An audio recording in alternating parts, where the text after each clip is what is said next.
Greetings to all of you.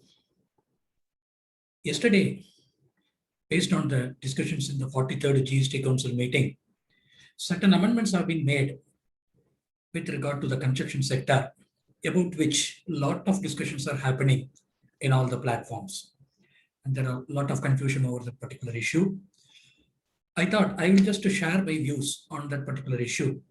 I'm not claiming that whatever I'm going to say is right or that is the correct position of law. I will just tell my point of view, whether it is agreeable to all, whether it is legally sustainable, whether it is the correct interpretation of the provision. It is all for the viewers to decide. A little background. A joint development agreement is one where a landowner and the builder will join together. The landowner will be owner of the land. The builder will have the expertise. So they both will join together. The builder will undertake the construction of an apartment, and the total number of apartments will be shared between the landowners and the promoter. So let us assume totally some 10 apartments are constructed. Let us assume 5 apartments will be given to the landowner and 5 apartments will be taken by the builder, who will market it to various buyers. The landowners, they can retain the apartment. They may use it for their own purpose. They may rent it out, or they may sell it also. Again, once they decide to sell, they may sell it after the entire construction is complete. They can do the sale, or even when the construction work is going on, at that time also they can sell, because even the builder also will be selling it at the stage of construction. So similarly, the landowner may also choose to sell their share of the flat during the stage of construction itself. So now the question is, in this particular joint development transactions, it's like a barter. The builder is constructing 5 apartments for the landowner. In turn, the landowners will not be paying any money to the builders. So what the landowners will do, they will transfer the right of development to the builder. That is one activity from the landowner, transfer of development right. That is one activity. Secondly, whenever the builder is selling his share of the apartment, 5 apartments in our case, that will be sold along with the proportionate land, undivided share of the land. So the landowners will part with 50% of the land in favor of the buyers of the builder. So from the landowner side, 2 activities are happening. One is transfer of development right, and other one, transfer of undivided share of the land pertaining to the builder's share of the apartment. 2 activities are happening from the landowner side. From the builder side, he is constructing and handing over 5 apartments to the landowner, which is again an activity. So now we have to see the GST implications for this particular activity. First, if we take up the issue of the transfer of development right, at the first place, whether is there a transfer of development right in this regard? What is transfer of development right actually? Even if there is an element of transfer of development right, can it be separated from the land? Is it first of all liable to pay liable to any GST? So these are all certain macro issues which we will not get into that for the time being. So for the time being, we will presume that the TDR is also taxable. That is what the view of the government. For the time being, we will also proceed that TDR is also taxable. I'm not conceding that TDR is taxable. We can still argue that TDR is part of the land and hence it is immovable. It is not liable. In fact, in one of the DLF case, the Chandigarh bench of the tribunal has also held in the context of service tax that TDR is not liable to service tax. But for our today's discussion, we will assume that in a joint development agreement, TDR from landowner to developer is liable to tax. After 1/4/2019, this liability is shifted to the promoter. Earlier, it was the landowner who is liable to pay. After 1/4/2019, it has to be paid by the promoter under reverse charge. There is an exemption also. We will not get into all those aspects because today's discussion is only on the recent amendment. So this is transfer of development right, and he will be transferring proportionate share of UDS land. Now the builder is constructing 5 apartments and handing it over to the landowner. That is a supply that is liable to GST. If we see Schedule 2 of the CGST Act, there are 2 entries in connection with the construction sector. One is whenever any sale of a building is happening, before the construction of that particular building is completed and a completion certificate is obtained, it is deemed as a service activity. Suppose I have a house, already I have a house, I'm living in it, I am selling it. It is purely a sale of building, which is not liable to GST. But during the stage of the construction, before obtaining a completion certificate from appropriate authority, or before that building is occupied by somebody for the first time, first occupation, if I take money from a buyer, book that apartment and agree to sell and hand over that particular apartment at a future date, then as per schedule 2, it is declared as a service activity. This is one part of a transaction. Second, if it is on the nature of a host contract involving goods and services for construction of immovable property, that is also treated as a service activity. Now the question is whether the construction of the apartment by the promoter for the landowner, is it a deemed service of the first category or is it a deemed service of the second category is one issue. So it can be argued both ways. Anyway, we will not get into that aspect also. Anyway, whether we go by the first part or second part of it, it will be treated as a service. And there is a GST liability when the apartments are handed over by the builder to the landowner. There is no dispute on this particular aspect. After the 1/4/2019 amendments, now what the landowner is going to do with his 5 flats, as I said, he may retain it, he may sell it after completion, or he may sell it during the stage of the construction also. Suppose if he chooses to sell the apartment during the stage of the construction is going on. The flat has not been handed over to the landowner. The flat will be handed over and it will be fit for occupation only at a future point of time. But now itself, the landowner is entering into an agreement with various buyers for sale of his share of 5 apartments and started getting money. So it will qualify under para 5 of the schedule 2. So it will be deemed as a service because there is a sale of an apartment before getting a completion certificate and the money is received before getting the completion certificate. So all attributes are satisfied. The landowner may not be doing the construction. The construction will be done by the promoter. In this particular transaction, the landowner will take the role of the promoter as far as his buyers are concerned.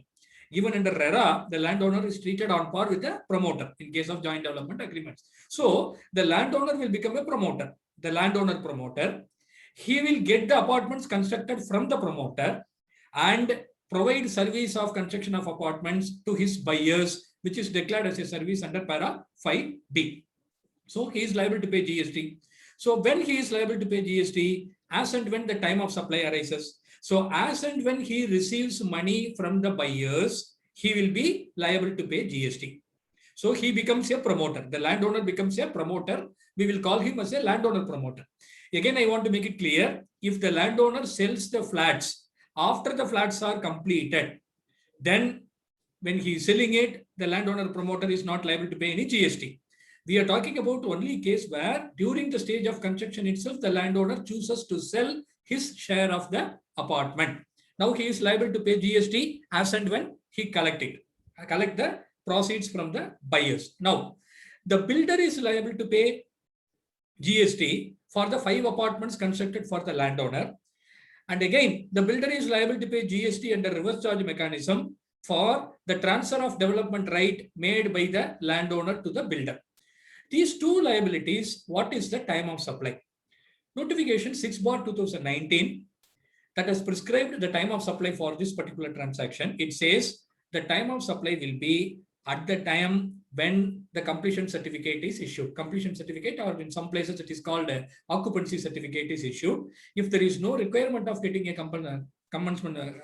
completion certificate, then when the first occupation happens. So at that point of time, when the construction is complete, at that point of time, the builder or promoter is liable to pay GST for the 5 flats handed over to the landowner, as well as for the transfer of development right made by the landowner under reverse charge, subject to the exemption available. So at that point, now the notification 11/2017 as amended by 3/2019, it says in such a case, if the landowner is liable to pay GST on sale of his apartments, whenever he is making the sale before completion or before occupation, then he is eligible to take ITC of the GST paid by the promoter. Because as I said, the landowner becomes the landowner promoter.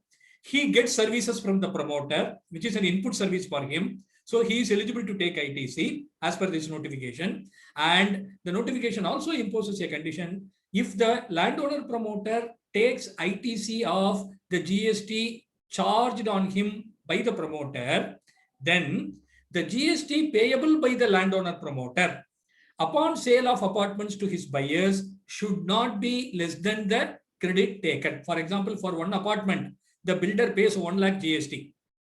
Now, the 1 lakh is taken credit by the landowner. So, when the landowner sells his apartment before completion, whatever be the price at which he is selling it, his GST liability should not be below 1 lakh rupees. That is what notification 11/2017 as amended by notification 3/2019 says. Now, here the practical problem is the builder will pay the GST only at the time of getting the completion certificate.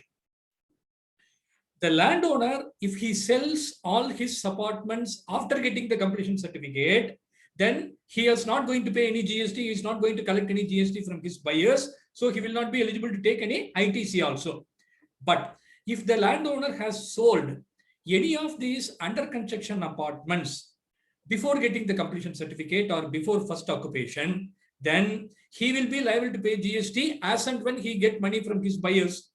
So he will be getting money from the buyers on completion basis. So stage-wise payments will be received. At that time, he will not have any ITC because the builder will pay GST only upon completion. So he has to pay the GST only in cash. The landowner promoter will be forced to pay GST only in cash. And finally, after completion, the builder will charge GST for the flats, and the landowner, even though he can take credit of it, he cannot utilize it unless he is a professional landowner having some other project. If he is a one-time person, this credit cannot be practically used because of the time difference between when the landowner promoter is liable to pay GST for the sale of his flats and the time at which the promoter is liable to pay GST for the flats handed over to the landowner. That is the problem which was being faced by the industry. Now what they have done, in the same notification 6/2019, they have brought an amendment. The time of supply in both these cases, that is for payment of tax on TDR under reverse charge or the builder when he is liable to pay, in both these cases, the time of supply will be any time before the issue of completion certificate. Any time before the issue of completion certificate. Now, I may not be able. Just a minute. Give me a second.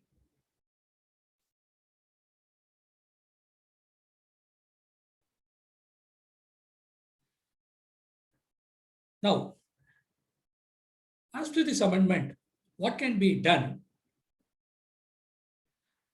The builder can be asked to pay GST even before getting the completion certificate for all the landowner flats which the builder is going to construct and hand over to the landowner.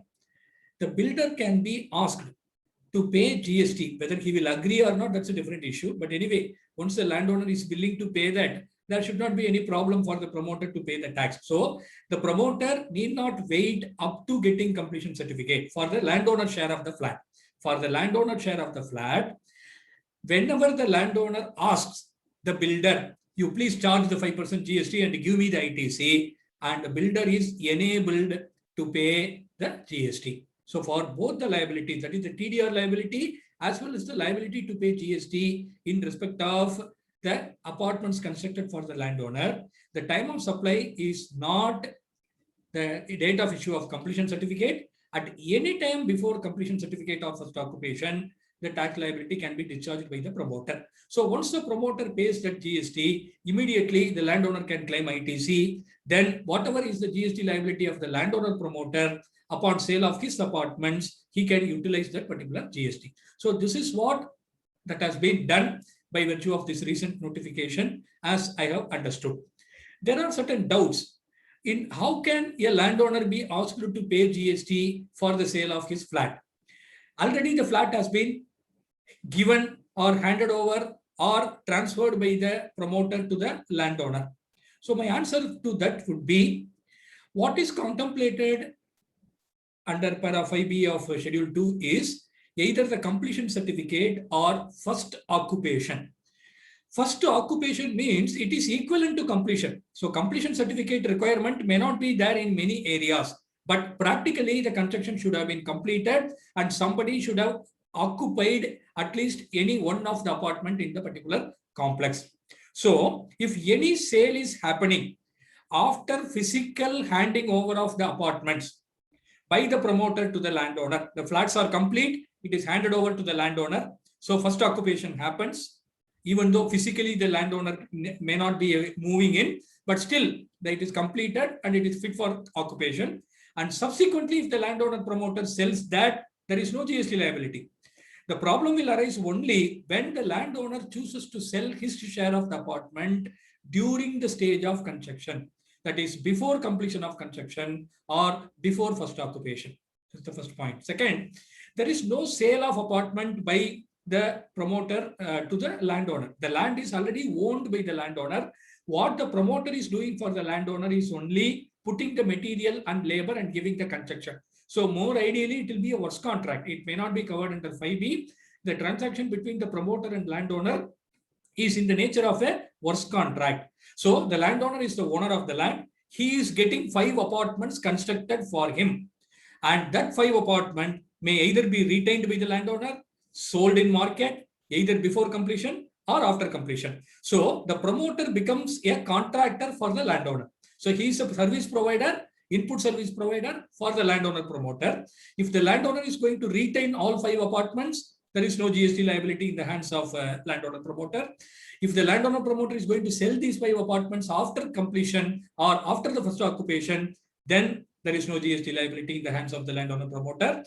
But if the landowner promoter chooses to sell the apartments during the stage of construction itself, then upon such a sale, he is liable to collect GST from his buyers and pay it to the government. At the same time, he is also eligible to take ITC of the GST charged by the promoter on the landowner.